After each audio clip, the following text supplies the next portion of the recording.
Le jour supplémentaire de l'année sera rempli de publications économiques, donc jetons-y un coup d'œil. C'est le calendrier économique pour lundi, le 29 février.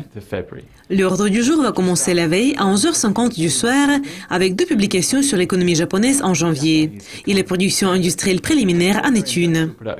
Les productions industrielles a continué à reculer en décembre et à un rythme plus rapide qu'une baisse de 0,9% enregistrée au cours du mois précédent.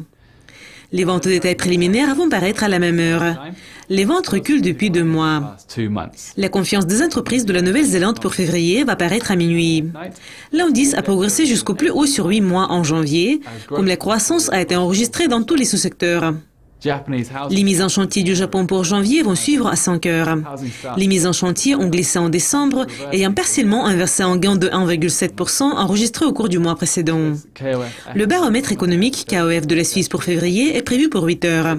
L'indice a gagné 3,5 points en janvier, suivant 2 mois de baisse. Les publications suivantes vont paraître à 9h30 et c'est celle des approbations de prêts hypothécaires du Royaume-Uni pour janvier. Le nombre d'approbations a connu peu de changements en décembre et il reste près du plus haut niveau depuis le début de 2014. Un événement à fort impact va paraître à 10h et c'est l'IPC préliminaire de la zone euro pour février.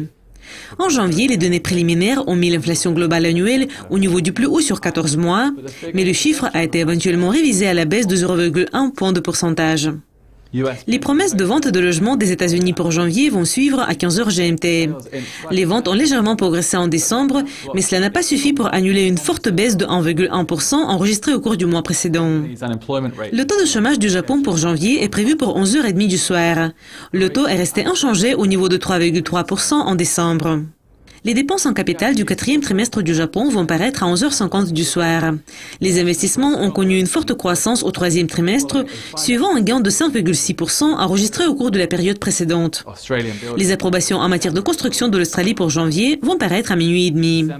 En décembre, les données se sont renforcées plus que prévu, ayant rebondi par rapport à un glissement de 12,4% enregistré au cours du mois précédent.